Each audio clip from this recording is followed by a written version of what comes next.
estamos de regreso a la tercera emisión y vamos ahora a platicar con Jaime Natera, presidente del Colegio de Notarios del Estado de Jalisco. Muchas gracias, presidente, por tomarnos la llamada. Así es, y bueno, el tema que vamos a compartir y aclarar y desmenuzar son las directrices anticipadas. ¿Cómo estás, Jaime? Laura, muy buenas noches. Dulce, muy buenas noches a todos ustedes y de Radio Escuchas. Muy contento de estar con ustedes para platicar de este tema que me parece de suma trascendencia, que son las directrices anticipadas. Pues así es. Platícanos, por favor, defínenos qué son las directrices anticipadas, por favor. Okay. Las directrices anticipadas es el documento que una persona mayor de edad, capaz, que no está en estado de incapacidad, sí puede estar enferma, pero no incapaz, celebra ante la Secretaría de Salud o ante el notario público, en la que dice qué cuidados quiere tener para en caso de una enfermedad que puede ser terminal o una enfermedad que probablemente no sea terminal, pero que te lleve una serie de cuidados intensivos y que puedas decir hasta dónde quiero que me hagan la lucha o hasta dónde quiero yo, con toda mi capacidad de decisión, decir ya me cansé, ya quiero dejar que lo que la naturaleza me permita, lo voy a hacer y quiero morir en mi cama, quiero morir en mi cuarto con mi familia, o habrá quien diga quiero que me hagan la lucha hasta el final y si muero en una terapia intensiva, bueno, nomás sí tenemos que entender que la muerte en terapia intensiva pues es una muerte sola, sí, porque no están los familiares rodeando al enfermo, ¿no? Entonces las directrices anticipadas es ese documento que nos permite además quitarle una carga moral a nuestros seres queridos. Voy a poner un ejemplo. Yo hago mis directrices anticipadas y digo que en caso de que me dé un infarto, ¿sí?, que me dejen, que no me saquen, ¿sí? Si el familiar está ahí, ya duré yo un rato, que no estaba reaccionando, y me dan y me ayudan a resucitar, probablemente voy a resucitar con problemas mentales porque no llegó el oxígeno al cerebro durante un rato, etcétera, etcétera, ¿sí? Entonces puse un ejemplo, pero este puede ser, ¿qué quiero que pase conmigo si ahorita me da un derrame cerebral? ¿Quién quiero que me cuide?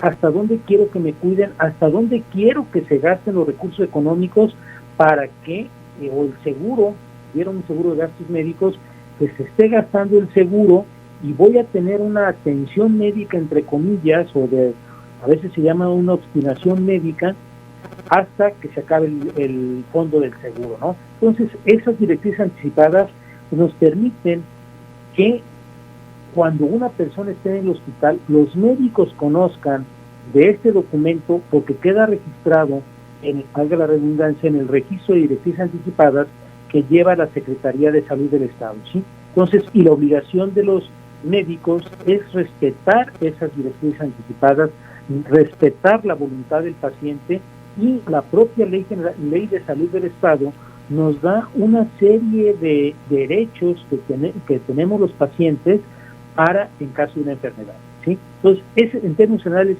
es eso, poder decidir hasta dónde quieres que te hagan la lucha. Voy a poner un ejemplo, una enfermedad terminal, un cáncer. Oye, ¿sabes qué? Ya me cansé, lo único que quiero es que me des cuidados paliativos, no que me apliques eutanasia, estoy hablando muy claramente, no es más que me des cuidados paliativos, medicina que me quite el dolor, me haga más llevadero el tiempo, ¿sí? Y la propia ley establece que se considera una enfermedad en etapa terminal aquella que los médicos consideran que no tiene más una expectativa más de 6 meses de vida. Eso es lo que son las directrices anticipadas. Y por ejemplo, bien lo decía presidente, sobre el tema de la eutanasia, porque es completamente diferente y que no se confunda en el tema, porque hay que decir que aquí también los legisladores han estado hablando de este tema en el Congreso y pudiera entenderse un poco que es casi lo mismo, pero no, ¿verdad? No. Es lo mismo. Hay dos tipos de eutanasia, la eutanasia activa y la eutanasia pasiva. La eutanasia pasiva es esta donde se cuidan los cuidados paliativos nada más, donde única y exclusivamente se le va a ayudar, si utilizamos la palabra de la eutanasia como el bien morir, se le va a ayudar a la persona no a bien morir, a que no tenga sufrimiento al momento de morir, ¿sí? Eso es lo que es de este caso, los cuidados paliativos, ¿sí? La eutanasia, como se está presentando en el Congreso, que se empieza a discutir, es totalmente diferente.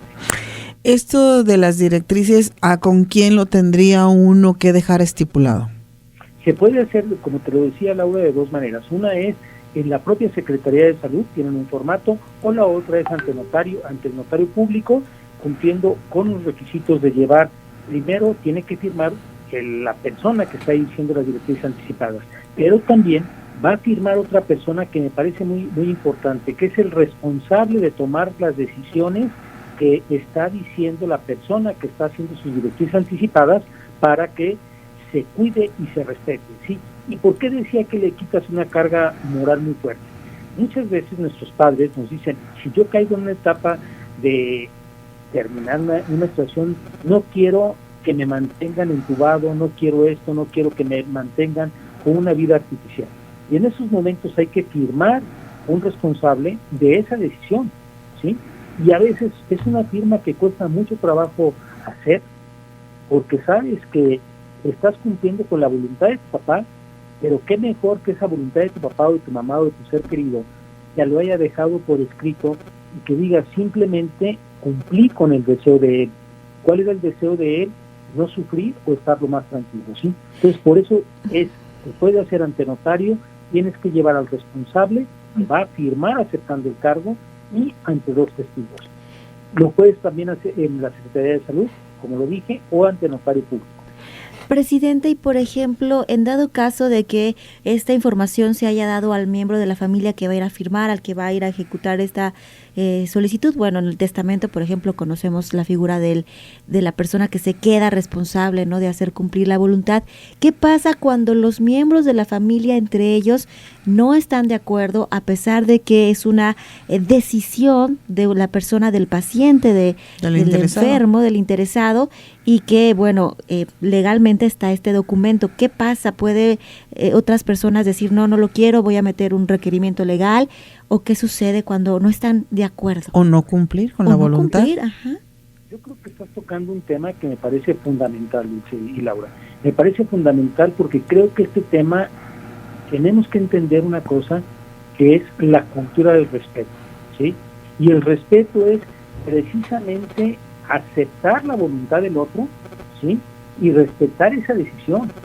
Creo que, y luego entra ahí otro tema que me parece a veces como que de mucha envidia, ¿sí? De mucha envidia es la palabra. ¿Por qué? Porque yo le platicaba una ocasión a una persona, y lo que voy a decir es un poco complicado. Llega un cliente conmigo y me dice, no sabe qué, se murió mi esposo. Señora, no lo sabía, lo siento mucho. Y me dice, yo que tanto le pedí a Dios para que no se muriera. Y volteé en ese momento y le dije, señora, ¿usted se da cuenta que le estaba pidiendo a Dios un imposible?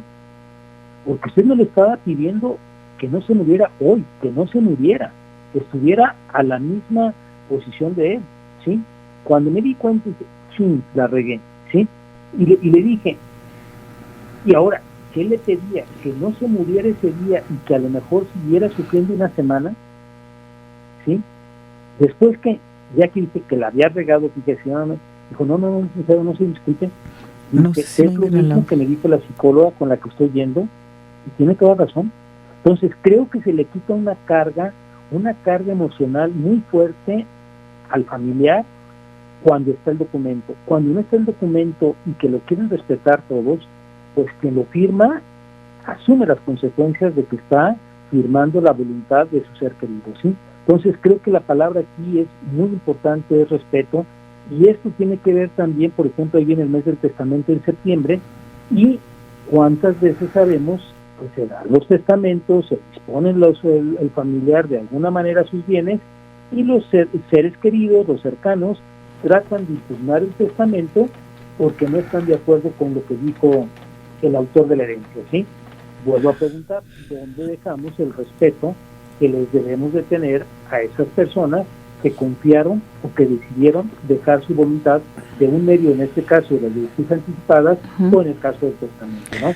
Bueno. La palabra respeto es importantísima. Jaime, se nos terminó el tiempo. No, quise una última pregunta y respuesta muy breve porque tenemos menos de un minuto.